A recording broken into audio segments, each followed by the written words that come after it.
तर आता बातमी आहे नागपुरातून। नागपुरात 6 जागा काँग्रेसलाच मिळाल्या पाहिजेत असं विकास ठाकरे यांनी म्हटलेलं आहे। एकतरी जागा इकडची तिकडं झाली तर पक्षावर परिणाम होतील। काँग्रेसचे आमदार विकास ठाकरेंनी 6 जागांवर दावा केलेला आहे, तर मेरिटच्या आधारावर सर्व जागांचं वाटप होणार असं नाना पटोले यांनी म्हटलंय। विकास ठाकरेंच्या मागणीवरती नाना पटोलेंनी हे उत्तर दिलेलं आहे।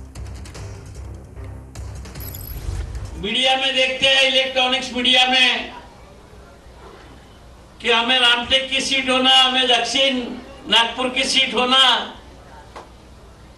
तो मैं नागपुर शहर के बारे में बोलना चाहूंगा नाना भाऊ, इन सब कार्यकर्ताओं की ओर से हमारी आपसे नम्र विनंती है, हर मतदार संघ में कांग्रेस के कितने वोट है इसको मद्देनजर रखते हुए नागपुर की 6 की 6 सीट कांग्रेस पार्टी को मिलना है, तो ही नागपुर शहर में कांग्रेस का 6 सीटों पे वातावरण रहेगा।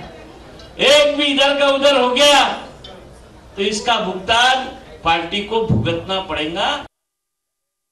आपण सगळेजण संकल्प करून जातोय की 6च्या 6 जागा आपण नागपूर शहरामधून जिंकू, अशा पद्धतीची भूमिका आपण सगळ्यांनी मांडलेली आहे।